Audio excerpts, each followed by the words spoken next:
Hey, I'm Morgan Richards from Radio Cardiff from 98.7 FM, and I'm very pleased to say that I'm joined on the phone in the studio today by a band that need no introduction, but I'm going to give them one anyway. They're one of the biggest and most talked about bands around right now in the UK. It's of course Mr. Reckless with a capital R himself. It's the lovely Josh Franceschi from You Me at 6. Bonjour, how you doing? Hey Josh, you alright? Very well, thank you, mate, very well. Yeah, how's things? Yeah, not too bad, man. Just sort of doing the rounds, doing all the phoners, all the interviews, going in and out of different TV stuff. So yeah, today's been a busy day, but it's all good. Okay, that's fair enough. So you guys are all set to finally release your highly anticipated fourth full-length studio album, Caviler Youth, next week, Monday the 27th of January, following your new record deal with BMG. And I bet you guys can't wait for people to finally hear the record, because you guys have been very vocal on saying how this record marks the next chapter for You Me at 6 as a band, and it's a record you're really proud of making. Yeah, definitely, man. I think, for us, our main goal with this record was to make a more cohesive body of work. You know, we felt maybe on Sinners Never Sleep we might have had great individual songs, but maybe as a record as a whole it didn't fit properly, you know, like having songs like Bite My Tongue and then the next song after being Crash or whatever it might have been. You know, there's too many different shades and maybe a bit too diverse from track to track. But Caviler Youth, you know, that was our main goal, was to write a record that we felt made sense from start to finish, and every song had its place. And yeah, it's just a really, really great process making this record in Los Angeles with Neil Aaron and Eric Tabela. It was a really great time, and probably some of the best times of our life, to be honest. And I really can't wait for people to hear it and make their own mind up about the record. So we'll see. Alright, that's awesome and great to hear. And of course you guys have had some amazing reaction, as always, from the singles you've released so far from the record in Live the Lie and Fresh Start Fever. And just by listening to it, it really feels that you guys have matured on this record, especially in your songwriting and doing things in a slightly different direction. Yeah, I think, you know, nobody really wants to hear the same records, you know, twice over. I think for us it was important to find a balance of appeasing our existing fan base, but at the same time doing something for ourselves and making a record that, you know, we were proud of and that we were going to enjoy listening to. You know, I think as a musician, your primary goal is to make music that you're proud of and you enjoy as a listener. And then if other people also take something from it, enjoy it, then that's a real added bonus. And I think the Caviler Youth, you know, we did that for ourselves. We made a record that we're all very proud of and really enjoy listening to. And, you know, obviously now we can only hope that that opinion is shared by others, and that, you know, it seems so far with songs like Live the Lie and Fresh Start Fever that, you know, they've had positive responses. And, you know, that's what it's all about, really. It's just you put something out there and it's down to the people to decide whether or not they like it. So we'll see what comes for, but we're all very proud of it and very happy with it. So that's, for us, is one of the main things. Okay, well, that's great to hear. And you guys have always tried to be a band who've written a variety of different kind of rock music, especially on the previous record, Singers Never Sleep. We had some tracks going from your catchy rock anthems in Loverboy to heavier stuff like Time Is Money, and then some ballads too. And even though you've only officially released a couple of tracks of Caviler Youth, it does feel that you've managed to write a good variety yet again. Yeah, I think, you know, as I said, what we wanted to try and achieve was writing a more cohesive body of work, but that doesn't necessarily mean that we had restraints in our creativity. Like, we still, you know, when we put out a record, we don't want 11 songs or 12 songs to sound the same. You know, I think that's important as a listener of an album. You want to hear within the songs that the band is sort of comfortable within their own skin and have got their own sound, but at the same time not to have carbon copies from track 1 to track 12 of the same thing, and that you don't want it to get monotonous, you don't want it to get bored. So I mean, we've tried some new things. We've tried, you know, bringing a few different sort of instrumentations and some different sounds and some different sort of takes from our bands. You know, we sort of left behind maybe some of the heavier stuff that we had in the last record, not so much because we didn't like it or it didn't go down well, but just because we wanted to try something different. And I think, you know, on this record we've managed to maintain all the good aspects from the old You Me at 6, but we've just tried to bring something new to the table. And hopefully people will appreciate that and enjoy the songs as much as we enjoyed making them. So it's really important for you guys that every track has its real own identity.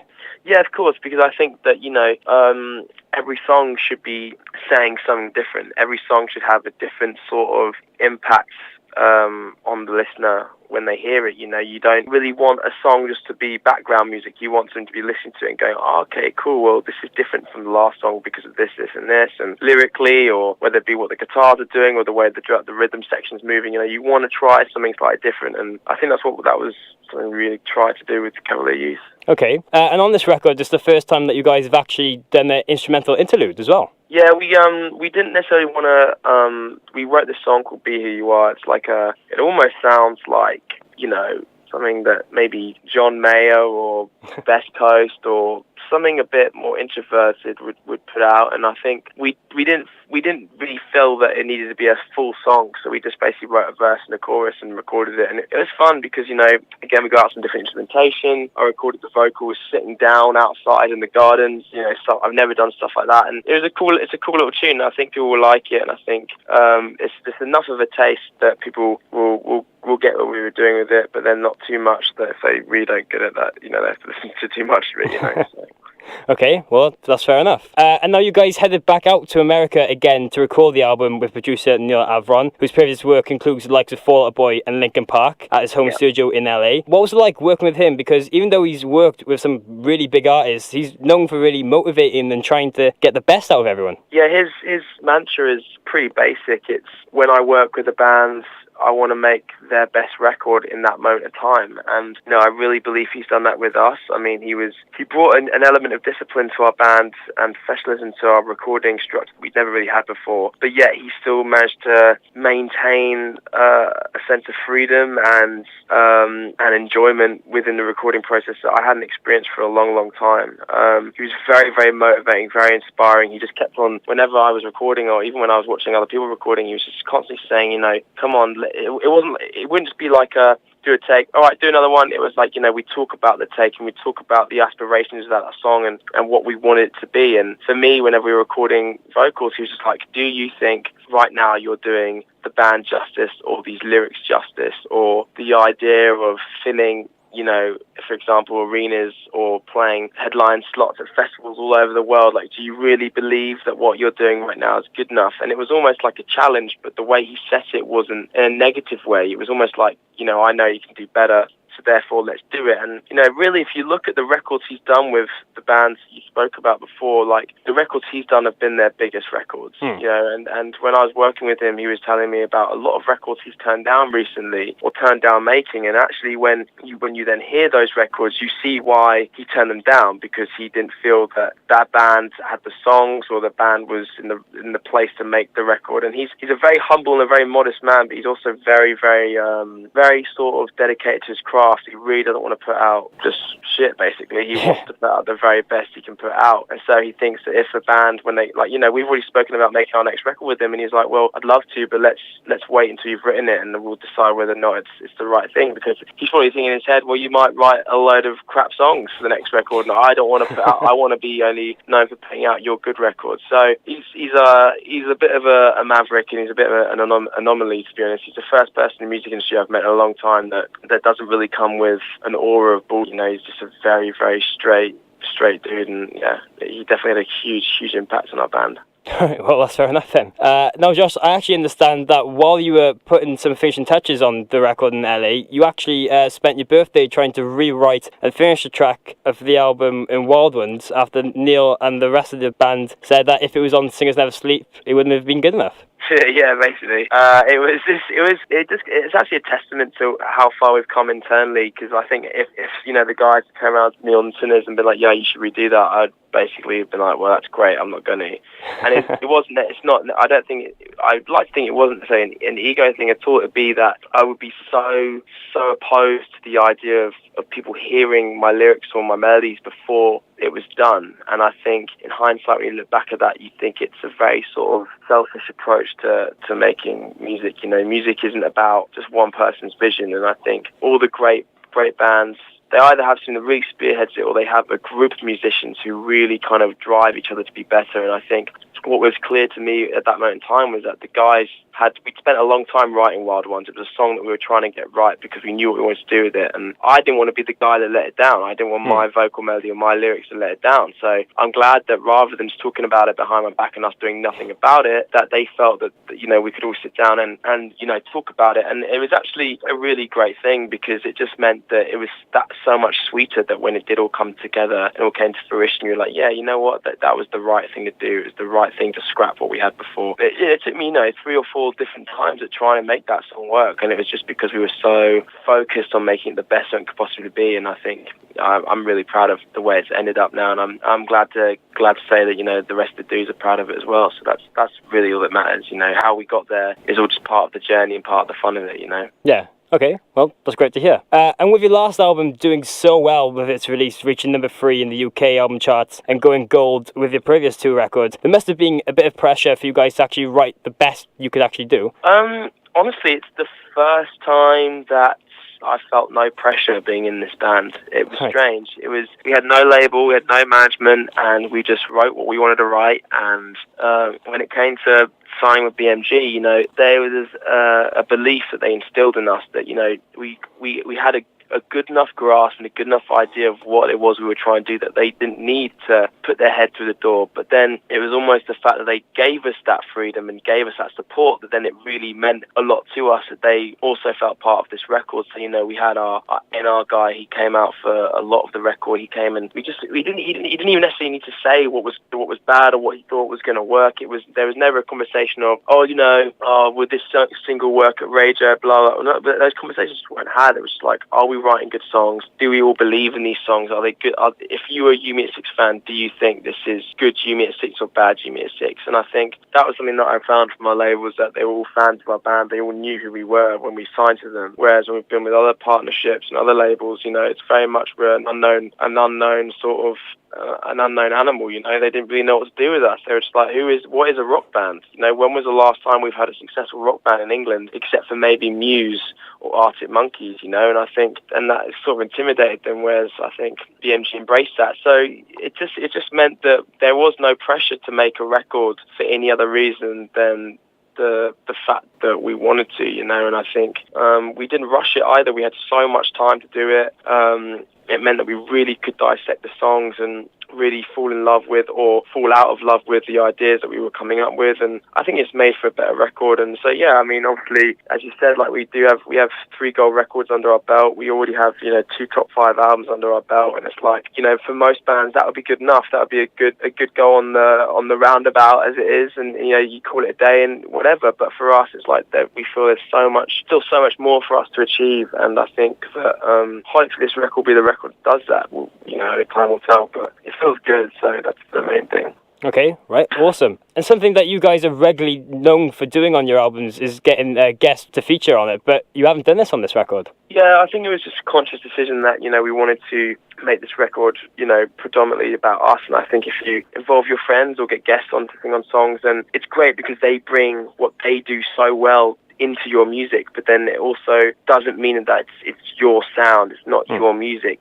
like when I've sung on other records, for example, when I sang on Bring the Rising's record, like that song was a standout track on the record because it was the only song on the record that had singing on it, and Bite My Tongue was one of the only songs on the record other than one other that had screaming on it. So it almost felt that it sort of muddled the identity of the band somewhat, but at the same time that's what makes a great collaboration, is you bring 2 bands or 2 sounds or 2 artists together and it molds into a whole new thing. So I'm really, really glad that we did that in the past, but I just think this time we want to try something different. And that's not to say that we dislike collaborations, that we won't do more in the future. It just felt that on this record, what we were trying to achieve, that it just didn't really make sense. And to be honest, like the people that we did talk about, the friends we talked about getting involved, it just didn't feel right, and it didn't feel like what they were going to bring to the table was necessary. So we decided to bin it instead.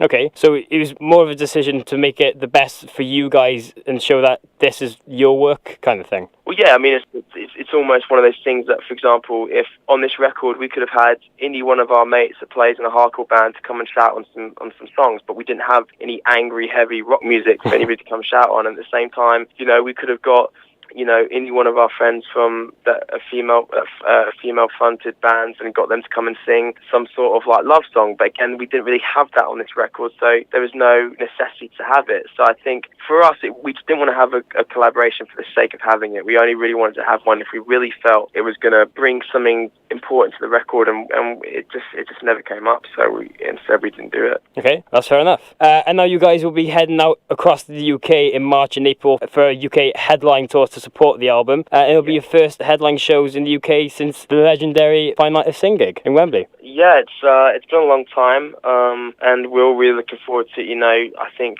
the UK for us has always just been the most incredible thing in the sense of that it's just got bigger and bigger and bigger. Every time we've done something, it's just grown, and the amount of people that comes to the shows has got more. The intensity of the shows has got more and more, and I feel that, you know, that I've been all over the world. I've played shows in pretty much everywhere you can think of, and I still have yet to find a better crowd than an English crowd or a Welsh crowd or a Scottish crowd. You know, there's something about playing shows in the United Kingdom that just, I don't know, it's just unparalleled. There's no comparison between playing a home gig and playing in foreign territories. So yeah, for me, it's I'm so stoked to be doing it, and I can't wait. We're doing some installs like next week, and I can't wait for them either, because, you know, it's going to be cool. It's been a long time we've been up close and personal with our fans in England, so it's going to be nice and, you know, meet them at the signings and play in some sort of intimate sort of surroundings with them, and yeah, it's going to be cool, man. That's what it's about. All right, awesome. And even though you've only announced a short run of shows for this tour, can we expect you guys to come back for another bigger headline tour later on in the year? I don't know. There's honestly not been any talks about that yet. You know, we've been trying to figure out what festivals we want to do and how we want to do that. So I think until we've sort of established that, we'll have to wait, I think. Okay, that's fair enough. And of course, quite recently you guys went on tour across the UK and Europe with the legendary 30 Seconds to Mars. Yeah, it was good. It was, you know, we played some massive shows across Europe, which we had never done. We'd some places we'd never even played before, so that was an amazing experience. And just to play arenas across the UK and Europe was, you know, a really, really wonderful experience. And it was great when we got to England, because we saw loads of our fans coming out to the shows and making those shows that bit more special. And yeah, it was cool, man. It was a really good time. And the first gig on that tour was actually right here in Cardiff, and it felt like you guys were quite overwhelmed from the reaction of the fans from 30 Seconds to Mars, because you weren't expecting fans to have such a good reaction from you as well as 30 Seconds to Mars. Yeah, I think, you know, for me, I always go, if we ever support another band, I always go in and feel like, you know, that's their crowd. We're there to play for them and to warm them up for the headline band and hopefully win over some new fans. You know, I never go into a support show thinking, oh yeah, we've got this one in the bag, there's going to be people here that want to see us. So especially when we started in the UK, like Cardiff was just the most ridiculous thing after playing for a month in Europe, where, you know, most of the shows were great, but there were some nights where it was just complete tumbleweed until like the fourth or fifth song, and, you know, polite claps in between. It was a lot of work to get people into the show. But I mean, yeah, from the word go in Cardiff, it was just like, wow, I think everyone's here to have a good time with us as well as 30 Seconds to Mars, and it was just the most amazing feeling, and I couldn't be more grateful for the people that came out to those shows. Okay, right, well, that's awesome. And now just a couple more things, Josh, before you go. One thing I really wanted to mention to you was the fact that your single Live the Lie actually features on the brand new football game of FIFA 14. Yes, it does. I imagine that must be quite surreal for you, because you and the rest of the Unit 6 guys are massive football fans, and yourself being a diehard Arsenal fan for years. Yeah, man, it was a pretty surreal thing when it all came to fruition and we managed to make it work, that the song was going to be in the game. And, you know, for me, it's just like one of my favourite pastimes is going to the Arsenal with my dad and, you know, watching the team that I was brought up, you know, supporting. And now, you know, like when I play that game and I hear our song in that game, it's like I kind of imagine maybe that there's Arsenal players, we know, when they're playing the game, whether it be before a match or on their downtime or whatever, they'll be hearing our song, whether or not they ever kind of put two and two together and go, oh, Yumi's just going to go check them out, or whether they're just sitting there going, it's just background music and going, yeah, that's cool. Like, it's just the fact that there's, on some level, that sort of connection with that. And I think, yeah, it's cool, man. I mean, they also played, I was at the Arsenal game the other day against Tottenham, the FA Cup, and they played Fresh Start Fever around the ground before the game. And I thought that was the most incredible thing, like, you know, the Emirates Stadium playing our song. It freaked me out. But yeah, it's definitely a huge thing for us. We're very, very grateful to EA for having us be part of that. Okay, right, that's awesome. And as you said, you guys are going to be very busy now touring across the UK and Europe as well as the US, but what else can we expect from Unit 6 in the near future? Well, obviously festival season it feels like it's far away, but it will come around pretty quickly, so we'll probably be out on the road in the summer doing that. I know we've got some plans to go to Australia and Southeast Asia and South America, and, you know, we'll just see. The thing is until the record's out, it's difficult to know where we're going to be and what we're going to be doing, so we'll just have to play a bit by ear, but there's a lot of exciting stuff in the pipeline, just hopefully they all come to fruition and it all goes the way we want it to go, you know. Okay, well, looking forward to your plans then. Well, that's about it. Thanks, Josh, for taking time out of your busy schedule to talk to us. Mate, pleasure. Thanks a lot for having me. Good luck with the release of the album now next week, and hopefully I can catch up with you again very soon. Absolutely. Big up Cardiff. Right, cheers.